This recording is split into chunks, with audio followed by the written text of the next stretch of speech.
สวัสดีตอนเช้าตรู่เจ้าฝนบ่ตกพี่น้องปล่อยๆแล้วก็แล้วเลยแต่คืนนี่จ้ะ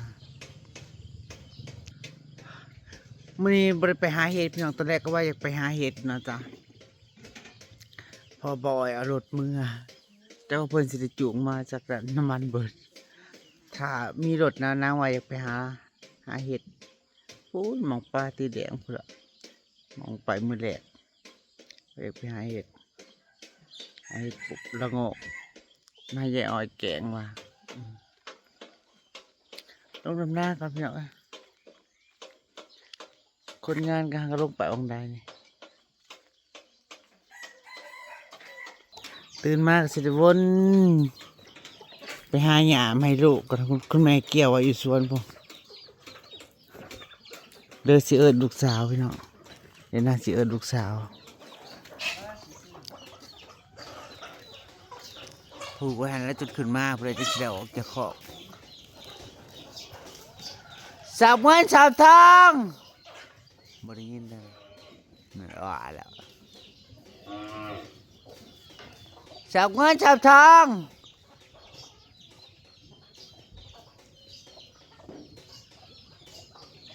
พี่น้องบ่ได้ยินดีเลยว่าแม่เอิญตอบแม่แล้วเรื่อย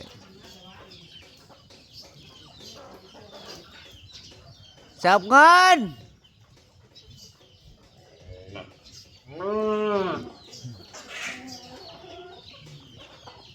จับเงินปิดว่าเอิญพวกนางเล่นๆจะไปเอาหยามาให้กินไงเอาไปเถอะเอิญมันทำไมให้มันนอนพักผ่อนจ้าให้มันกินหยา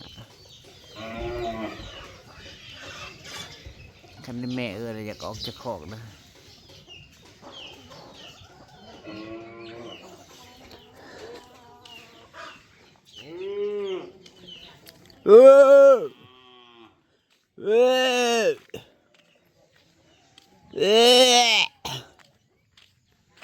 นี่แม่ไปหยากันลูก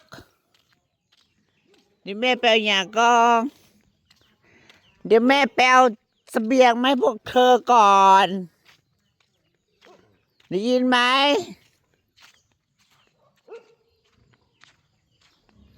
ย่างไปเอาเสบียงไปแถวนาบานที่รีบเลยยังเอิญ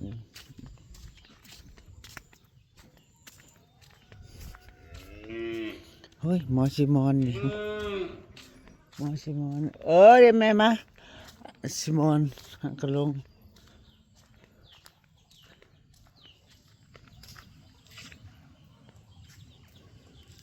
เฮ้ยคือลงสวยเถอะเว้ย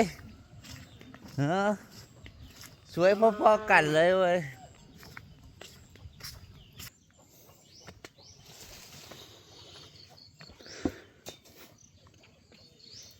ห้าหวนอีกแล้วห้าหวนมาอีกแล้ว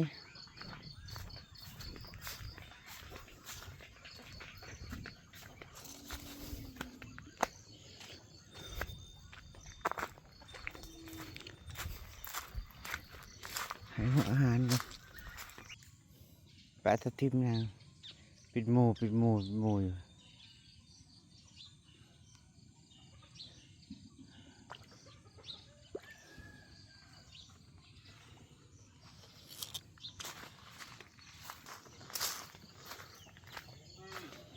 นี่มันหมากใหญ่ดิไม่กินจ้ะไม่กินไม่รู้จะทำอะไรกินนะคะพัดแกงกับพัดกับแกงไปแล้วนะคะหมากขอกกันยาวๆกันพี่น้องยาว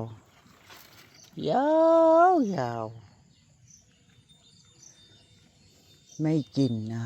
งามกระเทะกำลังพรีกินทัน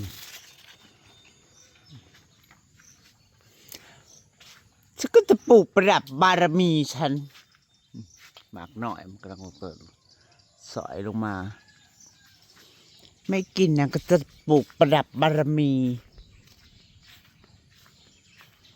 ก็บ่อยากเนาะก็สิปลูกประดับบารมีแต่ว่าบริขี้คร้าน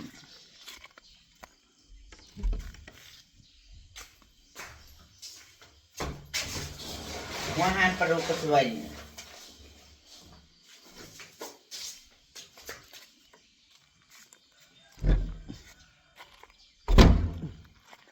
ตีนทีเข้าไปมันงะมันใหม่มันหยุดหยุ่นพี่นนท์ให้ค่าอาหารมา500ค่ะกันเลยไปซื้อเด้อพี่จ๋าปุดลูกสาวอย่างอื่น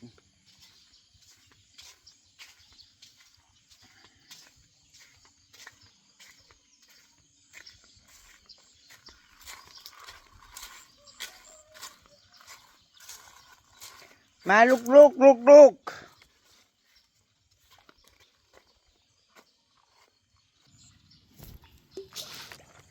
มาลูก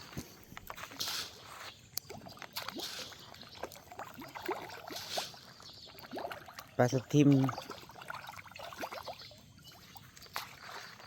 หมูไผ่หมูมัน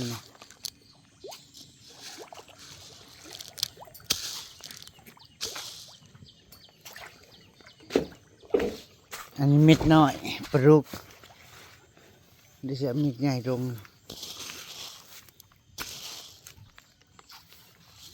เอากินคันแม่เอิ้นหาและกาตอบวุยจะออกคอกแม่ขึ้นมาจะออกลูกแม่ขึ้นมาจะออกเด้อแม่ขึ้นมาจะออกไปหากินน้ำ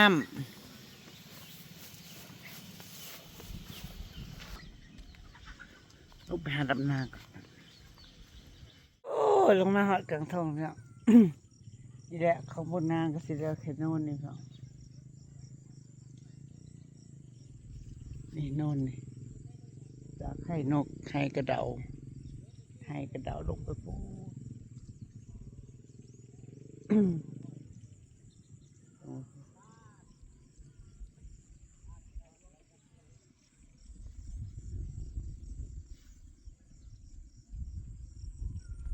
ที่เป่งน้ำแล้วโน่นนี่แล้วจ้ามันเรียบร้อย สวัสดีของคู่แฝดเนาะของคู่แฝดนะจ๊ะ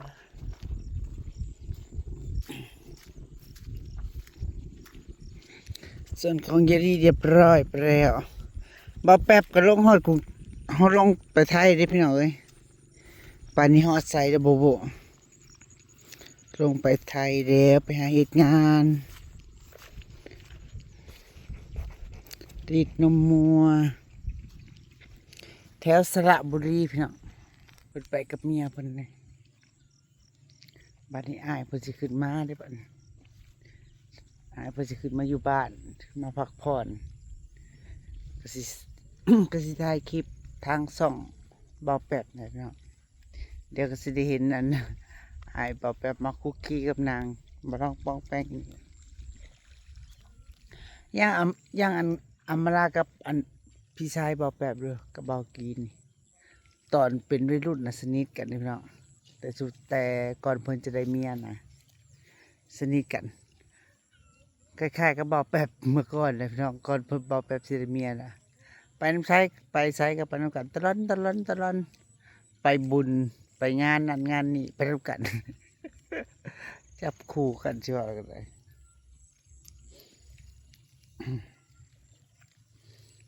พวกเขาบอกเขาว่าเป็นผู้บ่าวผู้สาวกันหมดแหละเบิดอ้ายนะมาน้อง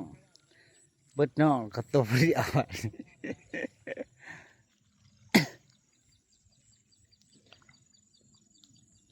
นี่ของกูแฝดก็เดินนั่นลงมานี่เฮ้ยเฮาสิแล้วก่อนเลยเด้อเว้ย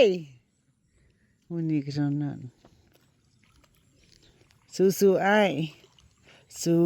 เด้อขอเป็นแรงใจให้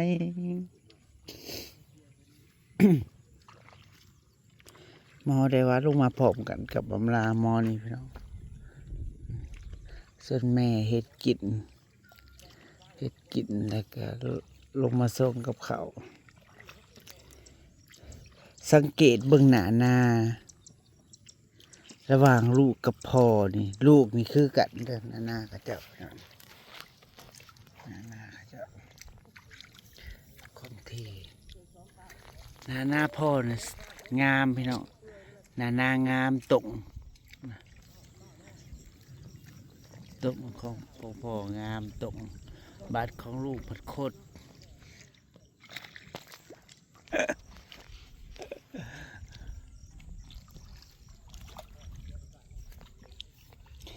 บ่เอาผู้สาวมาดำซอยเฮ้ยฮะเขาก็บ่ทันแล้วบ่ผู้สาวเพิ่นบ่ทันแล้วพอแล้วจะไปซอยน้องเขา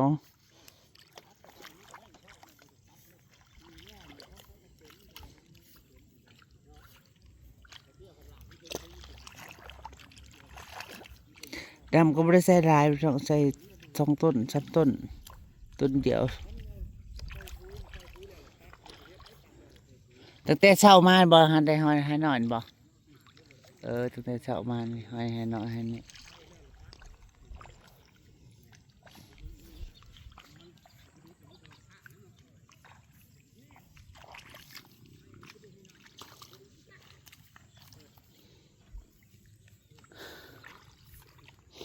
ไปก็เนาะนั่นก็ให้ลำหน้าก็ยังเลาะอยู่นี่ย่อมแต่เช้าผิดปกติแต่จนสิแล้วเลยจนดับหน้าสิแล้วไม่ลงไว้แน่เพราะอะไรอย่างเมื่อวานนี้ลูกแม่นางไปเกี่ยวหญ้าไว้ตื่นมาแล้วไปจับมาทีให้พวกนางกินแต่เก้าก็ไปเช้าหาหญ้าเพื่อช่วยแล้วเนาะเพื่อสิลงมาหน้าหลายคนก็สิสังเกตเบิ่งว่านั่งส่งสบายดีตอนเช้ามาประมาณนี้จริงๆเราก็ตื่นแต่เช้าบางมื้อนะเพื่อเอาสิแล้วเวียกเพื่อสิได้จับโทรศัพท์ก็มีทุกมื้อพี่น้องอ้ายที่ฮักแพงเนาะอย่างเช่นเอาเปรียบอย่างเช่นแล้วกันอย่างเช่นอันพี่บอมนะไอบอมอย่างเช่นไอบอมอยู่สวิตเราที่สวัสดีแต่ละมื้อก่อนนอนสบายก่อนนอนฝันดีตื่นมาสวัสดีตอนเช้าไอบอมอยู่ทางสวิตโอ้ยเราเคยซัพพอร์ตนะแล้วว่าอย่าทีมอย่าป้าเด้ออย่างหน่อยก็ตื่นเช้ามาสวัสดีน้อยอย่างประมาณนี้นะก็เลยเป็นนิสัยกับไอ้ที่ซัพพอร์ตทันเด้แต่ละคนอย่างน้อยก็มีในจิตแบบว่ายังลืมพี่เขาอยู่อะไรประมาณนี้เด้โมเมนต์นะนั่งทักไปส่ง สติกเกอร์สบายดีฟันดีกับโมเมนต์ว่านั่งสิคิดนู่นนี่นั่นได้พี่น้องอย่างน้อยก็ยังมีในจิตใต้จิตสำนึกอยู่เรือพายนี่ก็ขึ้นโน่นนั่นนะจ๊ะแล้วมื้อนี้ก็แล้วมื้อนี้ก็สิแล้วดำมื้อละ10ผู้เด้อเช้านี่เที่ยงก็สิแล้วเรือพายนี่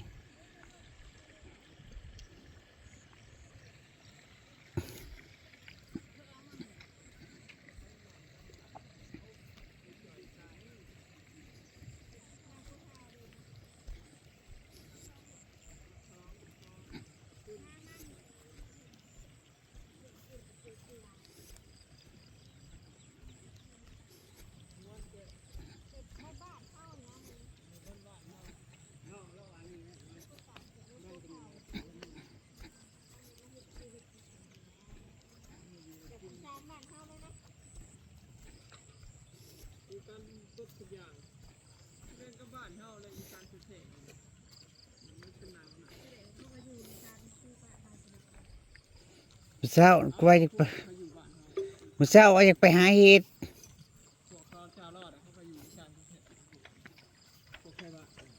เตาขาดเองมาดิ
จ้าสวัสดีนะจ้าสวัสดี